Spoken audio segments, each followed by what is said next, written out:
कुछ स्वादिष्ट है बनाना तो playrecipes.com पे जरूर है आना। कई दिनों पहले की बात है। एक गांव में अजय नाम का लड़का अपनी नानी के साथ रहता था। वो बहुत ही आलसी और कामचोर था। वो हमेशा अपनी नानी से झूठ बोलकर पैसे लेता और अपने दोस्तों के साथ मिलकर मजे करता था। अजय के इस बर्ताव से नानी बहुत परेशान हो चुकी थी। नानी घर चलाने के लिए दिन भर पापड़ बेलने का काम करती थी, लेकिन बुढ़ापे के कारण उनसे अब पहले जैसा काम नहीं होता था, जिसकी वजह से घर में आमदनी भी कम आने लगी थी। नानी, अब घर में इतने कम पैसे क्यों आ रहे हैं?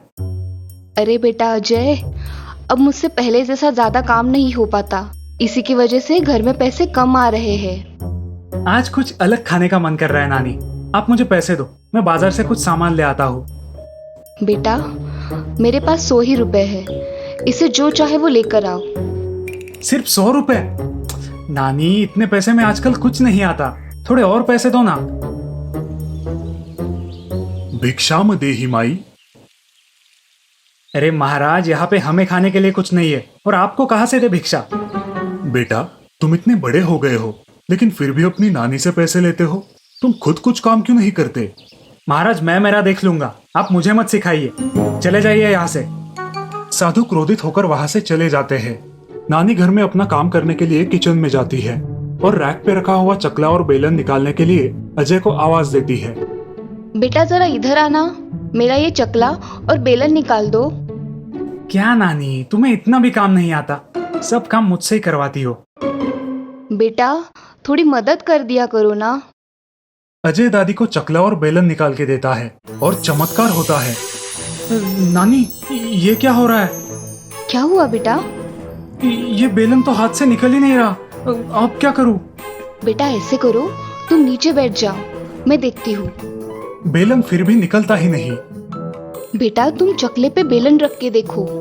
और कमाल हो जाता है। अजय तो पापड़ बेलने लगता है। वो बहुत तेजी से पापड़ बनाने लगता है। नानी उसे पापड़ के छोटे छोटे गोले बना के देती है और सो जाती है। सुबह उठकर देखती है तो अजय पापड़ बेल ही रहा होता है। नानी, मैं क्या करूं? ये मेरे हाथ रुकने का नाम ही नहीं ले रहे। अजय बहुत तेजी से पापड़ बना देता है। ये खबर सारे गांव में फैल जाती है। गांव की सारी औरतें अपना पापड़ बनाने का आटा अजय के पास लेके आती है। दूसरे दिन तक अजय सबके पापड़ बेल देता है। नानी, ये रुकवाओ, मैं बहुत थक गया हूँ, नानी प्लीज। वो परेशान होकर उस बेलन को मारने की कोशिश करता है, लेकिन उल्टा वो बेलन ही उसे पीटता है। वो भागते भागते उस महाराज के पास जाता है और महाराज से माफी मांगता है। पहले तुम वचन दो कि आज से तुम तुम्हारी नानी को काम नहीं करने दोगे। मैं वचन देता हूँ कि नानी को आज से कोई भी काम नहीं करने दूंगा, तो मुझे माफ कर दो महाराज।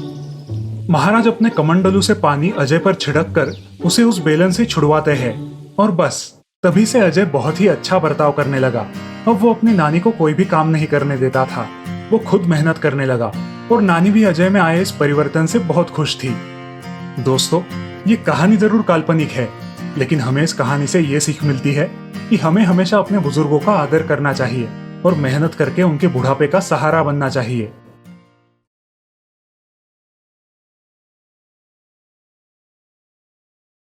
शांताबाई ने कुछ ही दिन पहले पन्नालाल के यहाँ खाना बनाने का काम शुरू किया था।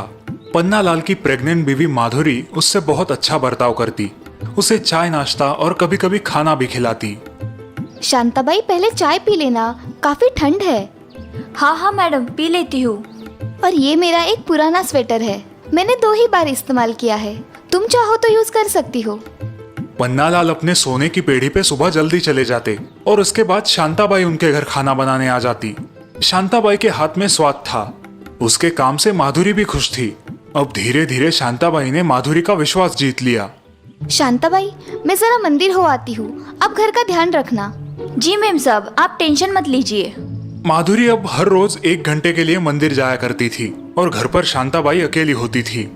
पन्नालाल के घर गांव के बासमती चावल की 4 बोरियां आई थी। शांताबाई के मन में लालच पैदा हो गया।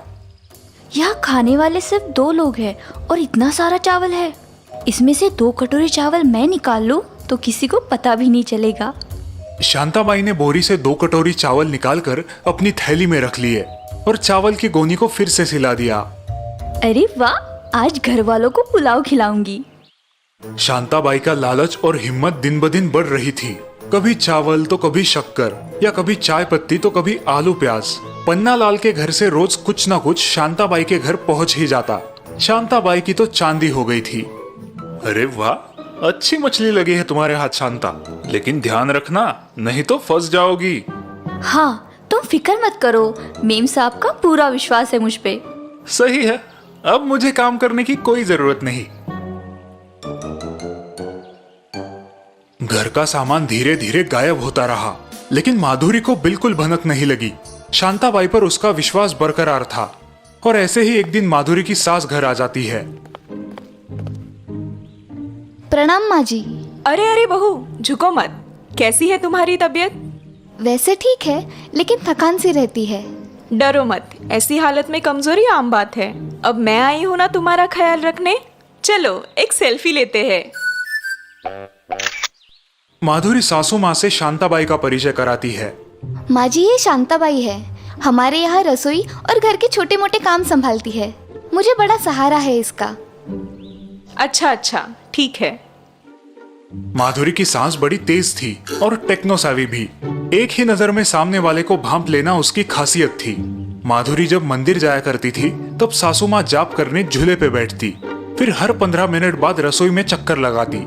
उनके घर में रहने से शांताबाई को अब चोरी करना मुश्किल हो रहा था। पता नहीं ये बुढ़िया कब वापस जाएगी। अब तो कुछ भी चुराने से डर लगता है। शांताबाई का शातिर दिमाग एक बात नोटिस करता है।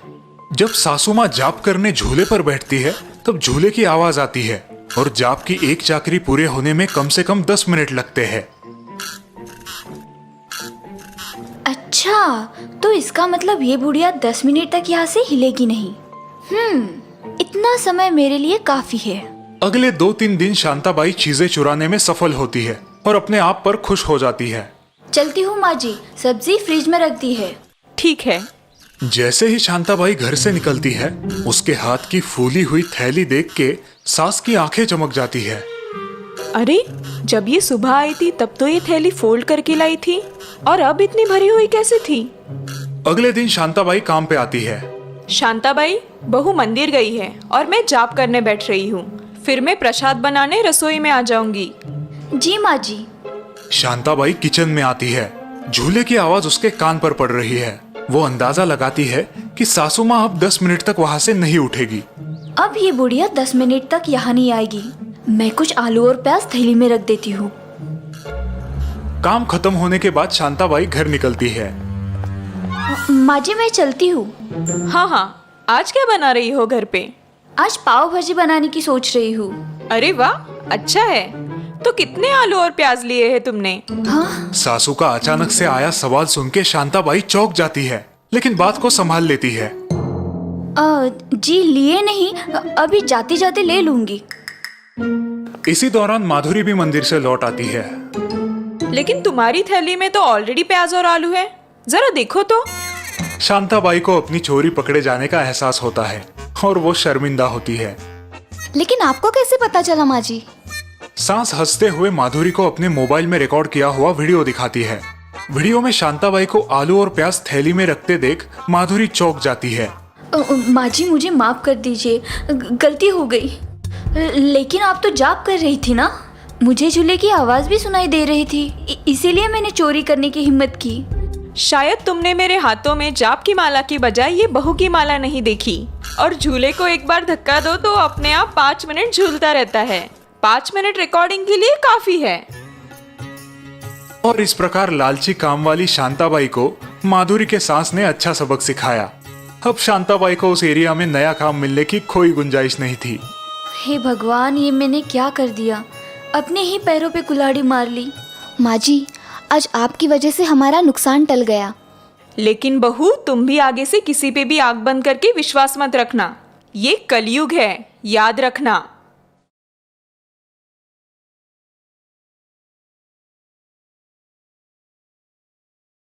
कुछ दिन पहले की बात है। अरविंद ने अभी अभी अपनी टीचर्स ट्रेनिंग पूरी की थी और शहर की स्कूल्स में जॉब के लिए अप्लाई कर रहा था। लेकिन वक्त बर्बाद ना हो इसलिए उसने घर पर ही ट्यूशंस लेना शुरू किया। अरविंद सर, बबलू दिमागी कमजोर है और उसकी मैथ्स भी बहुत कच्ची है। प्लीज उस पर जरा स्पेशल ध्यान दीजिए। जी, आप टेंशन मत लीजिए। ये खुशी की बात अपने स्कूल टीचर से शेयर करने अरविंद पाठक सर के घर आता है। बहुत बहुत बधाई अरविंद। हर बड़े काम की शुरुआत छोटे काम से ही होती है। खूब मन लगा के पढ़ाना। जी सर, मैं पूरी लगन के साथ काम करूंगा और आप ही के जैसे एक आदर्श टीचर होने की कोशिश करूंगा। आदर्श और बच्चों के फेवरेट, और इसलिए तुम्हें एक गुण बहुत काम आएगा। वो कौन सा सर? पेशेंस, यानी कि धीरज। तुम्हें तुम्हारे स्टूडेंट के साथ हमेशा धीरज से काम लेना होगा। सिक्के के दूसरे बाजू को बिना समझे कोई निष्कर्ष मत निकालना। अरविंद ने पाठक सर की बात अपने दिमाग में फिट कर ली। अरविंद बबलू को मन लगा के पढ़ाता था। अरविंद ने एक बात नोटिस की थी कि बबलू की मैथ्स सचमुच में कमजोर थी। वो उसे सिखाने के लिए सिंपल टेक्निक्स यूज करता था। एक दिन अरविंद ने बबलू को एक सिंपल सा सवाल पूछा। बबलू, अब सवाल ध्यान से सुनना और सोच के आंसर देना। अगर मैंने तुम्हें 3 ऑरेंजेस दिए और उसमें से एक वापस ले लिया तो अब तुम्हारे पास कितने ऑरेंजेस बचे? 3 सर। नहीं, फिर से सोचो। सर 3 ऑरेंजेस ही होंगे मेरे पास। नहीं बबलू, 2 ही बचेंगे। ये देखो, 3 ऑरेंजेस मैंने तुम्हें दिए और ये एक वापस ले लिया, तो कितने बचे? सर 3। बबलू के बार बार गलत जवाब देने पर धीरे धीरे अरविंद के पेशेंस खत्म हो जाते हैं और वो गुस्सा होने लगता है। फिर उसे पाठक सर की बात याद आती है।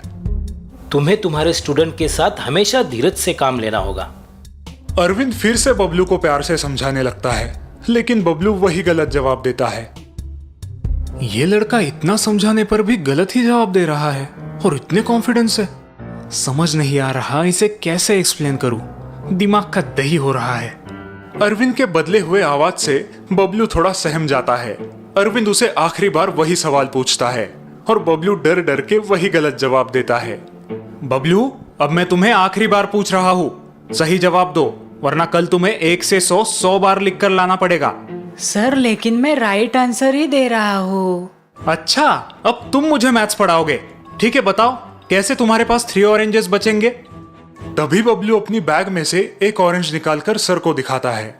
सर मेरी मम्मी ने आज मुझे ये एक ऑरेंज आपके साथ खाने के लिए दिया है, तो आपने 3 में से एक ऑरेंज ले भी लिया तो भी मेरे पास 3 ही ऑरेंजेस बचेंगे ना। अरविंद को अपनी गलती का एहसास हो जाता है। उसे पाठक सर की सीख याद आती है। Oh Bablu, I am so sorry बेटा, तुम्हारा जवाब बिल्कुल सही है। Very good. अरविंद को अपने बर्ताव का पछतावा होता है और वो आगे से कभी भी बच्चों के साथ इस तरीके से बिहेव ना करने की कसम खाता है। आज इस छोटे बच्चे ने मेरी आंखें खोल दी। सिक्के का दूसरा पहलू जाने बिना ही मैंने अपना संतुलन खो दिया। अब कभी भी ऐसी गलती नहीं करूंगा।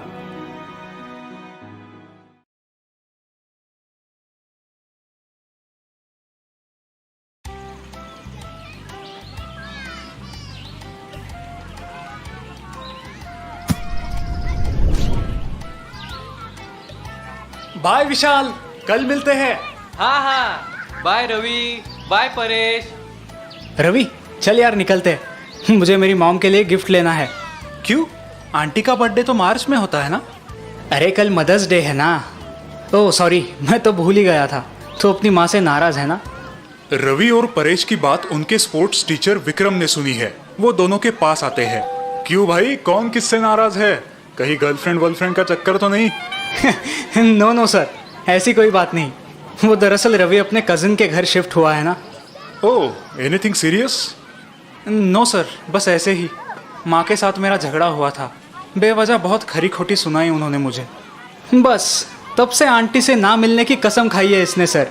मैं तो समझा समझा के थक गया। परेश की बात सुनकर विक्रम सोच में पड़ जाता है।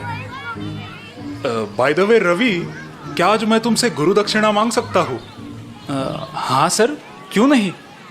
विक्रम पास ही पड़ा एक बड़ा पत्थर उठा के लाते हैं और अपने टॉवेल से उसे रवि के पेट पे कस के बांध देते हैं। परेश और रवि आश्चर्य से एक दूसरे को देखते हैं। सर, ये पत्थर आपने रवि के पेट पर क्यों बांधा है? कल बताता हूँ। रवि, आज की पूरी रात और कल का पूरा दिन तुम इस पत्थर को अपने बॉडी से अलग नहीं करोगे। याद रहे, बस यही मेरी गुरु दक्षिणा है, समझो। विक्रम के जाने के बाद रवि और परेश अपने अपने घर चले जाते हैं। रवि पूरी रात पत्थर को लिए घर में काम करने की कोशिश करता है, सोने की कोशिश करता है, लेकिन उसे बहुत मुश्किल होती है। ये कैसी गुरु दक्षिणा मांगी सर ने। बहुत तकलीफ हो रही है, ना ठीक से खाना खा सकता हूँ ना सो पाता हूँ। दूसरे दिन रवि और परेश ग्राउंड पर फुटबॉल की प्रैक्टिस के लिए पहुंच जाते हैं। रवि की हालत देख परेश परेशान हो जाता है। वो रवि को बैठने उठने में मदद करता है। रवि, वो देखो सर आ रहे हैं, बस अब तुम्हें छुट्टी मिल जाएगी। होप सो यार, इस 3 किलो के पत्थर ने हालत खराब कर दी है मेरी। हेलो बॉयज, कैसे हो रवि? बिल्कुल ठीक नहीं सर, क्या अब मैं इस पत्थर को निकाल दूं? नहीं नहीं, अभी मेरी गुरु दक्षिणा पूरी नहीं हुई है। एक काम करो, इस ग्राउंड के 3 राउंड लगाओ। रवि बड़ी कठिनाई से ग्राउंड के चक्कर लगाने लगता है, लेकिन दूसरा राउंड शुरू होते ही चक्कर आके नीचे गिर जाता है। रवि, पानी पी लो।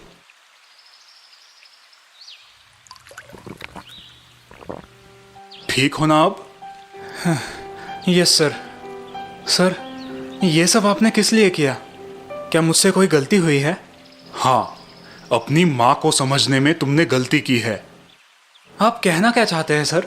रवि, तुम एक दिन के लिए ये 3 किलो पत्थर के साथ नहीं जी पाए, तो जरा सोचो, हमारी माएँ हमें 9 महीने तक अपने पेट में कैसे संभालती है, कितनी परेशानी से गुजरती है। I am sorry sir. आप सही कह रहे हैं सर, इसीलिए माँ को भगवान का रूप मानते हैं। बिल्कुल ठीक कहा तुमने परेश। और इस प्रकार अपनी गलती का एहसास होकर रवि अपनी माँ से मिलने घर लौट जाता है।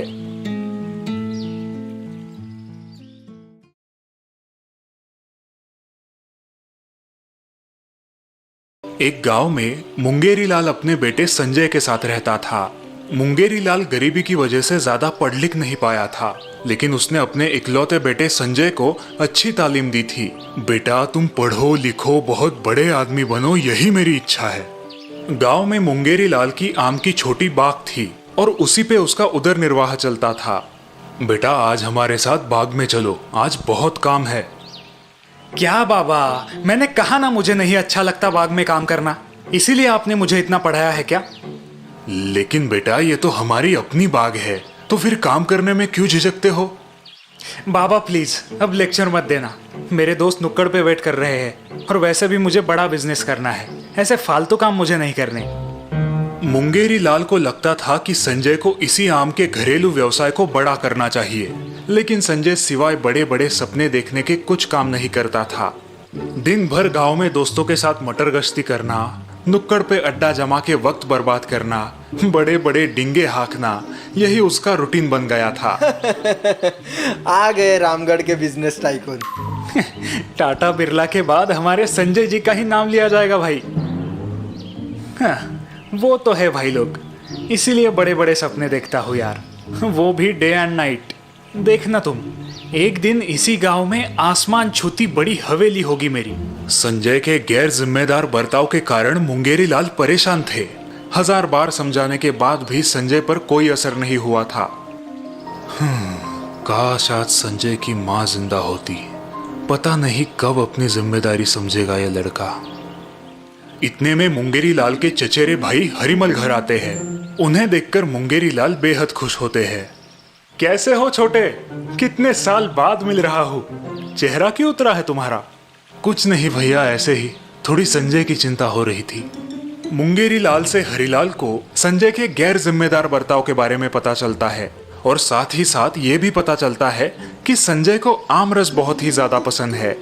बस हरिलाल के दिमाग में संजय को सबक सिखाने की एक कल्पना आती है। संजय बेटा, आज दोपहर को जल्दी घर आना। क्यों चाचा जी, मुझे दोस्तों के साथ फिल्म देखने जाना है। अरे सुनो तो, आज दोपहर के भोजन में मैं तुम्हारे लिए खास आमरस पूरी बनाने वाला हूँ। सच में चाचा जी? फिर तो मैं जल्द ही घर आऊंगा। ऐसा कहकर संजय रोज की तरह नुक्कड़ पर चला जाता है। दिन भर बाहर टाइम पास करके संजय खुशी खुशी घर आता है। खाने का समय हो गया, लेकिन खाना तैयार नहीं है, सारे बर्तन खाली है। संजय सोच में पड़ गया। कहाँ गए ये लोग? पेट में चूहे दौड़ रहे हैं। भैया वो देखो, संजय आ रहा है, अब क्या करे? तुम बस देखते जाओ छोटे। अरे ये तो यहाँ पर गप्पे लड़ा रहे हैं। बाबा, चाचा जी, भूख के मारे मेरी जान जा रही है और आप यहाँ गप्पे मार रहे हो। कहाँ है आमरस? मंगेरी लाल ने हरीलाल की तरफ इशारा किया और हरीलाल ने पेड़ के नीचे रखे उस पतेले की ओर। ये क्या चाचा जी, पतेली आम के पेड़ के नीचे क्यों रखी है?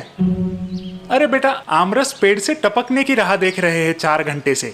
ये कैसा मजाक है चाचा जी, भूख से यहाँ जान चली जाएगी मेरी। ऐसे तो इस जन्म में क्या, अगले 7 जन्म में भी आमरस नहीं मिलेगा। अब की ना पते की बात तुमने बेटा, यही बात तो मुंगेरी तुम्हें कब से समझाने की कोशिश कर रहा था। मैं कुछ समझा नहीं चाचा जी। बेटा, सिर्फ बड़े सपने देखने से सपने पूरे नहीं होंगे जब तक तुम खुद कोशिश और मेहनत ना करो। संजय को अपनी गलती समझ आ जाती है। वो अपने पिताजी से माफी मांगता है और अगले ही दिन से काम की तलाश करने का वादा करता है।